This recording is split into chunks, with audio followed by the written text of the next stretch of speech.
বলার অনেক কিছু আছে, আবার কিছুই নেই। আমি ওনার বাল্যবন্ধু। ক্লাস 8 থেকে গভর্নমেন্ট স্কুলে, বিএম কলেজে একসাথে, উনি সায়েন্সের, আমি আর্টসের। তারপরে সেখান থেকে ঢাকা ইউনিভার্সিটিতে একই হলে একই রুমে আমরা থাকতাম। ওনার অনেক গুণ ছিল, আমি সব আর বর্ণনা করব না।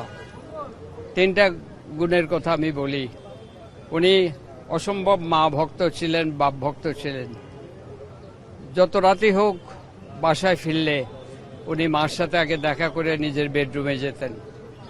দ্বিতীয় হইল, উনি লোক দেখানো ইবাদত করতেন না। পৃথিবীর যখন যে অবস্থায় যেখানে থাকতেন উনি নামাজ পড়তেন, কোরআন তেলাওয়াত করে শুইতেন এবং মানুষকে দেখানোর জন্য উপকার করতেন না। একটা ছোট্ট ঘটনা আমি বলেছি একটু আগে। 200 লোক ওনার ড্রয়িং রুমে, বিভিন্ন লোকের দাবি দেওয়া সম্বন্ধে শুনতেছে। এক লোক বলল যে, স্যার আমার জামাইটারে চাকরি দিছিলেন, ওরে তো ঢাকার থেকে বদলি করে দিছে। বলে, যান আমি পারবো না, চাকরি দেবো আবার বদলি করলে ক্যান্সেল করবে, বলে আমি পারবো না, যান। আমার বলে, ওঠো গাড়িতে ওঠো। আমি তখন মিনিস্ট্রিতে গেলাম। পথে গিয়ে উনি ফোন করলেন চেয়ারম্যানরে যে, আমার ওই ছেলেটারে আপনি চাকরি দিছিলেন, উনি তো বদলি করছেন, ওর ওয়াইফ প্রেগনেন্ট, একটু ট্রান্সফারটা ক্যান্সেল করে দেন। তো বলে, স্যার ঠিক আছে, আজকেই করে দিচ্ছি। আমি বললাম, এটা কি করলাম?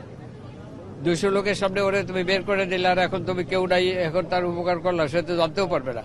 বলে, আমি মানুষের দেখানোর জন্য উপকার করি না। এই ছিলেন তোফায়েল আহমেদ। আমি হসপিটালে যেতাম ওনাকে দেখতে, চোখে পানি রাখতে পারতাম না।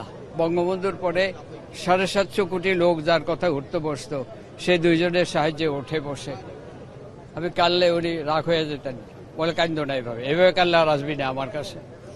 এই ছিলেন তোফায়েল আহমেদ। ধন্যবাদ।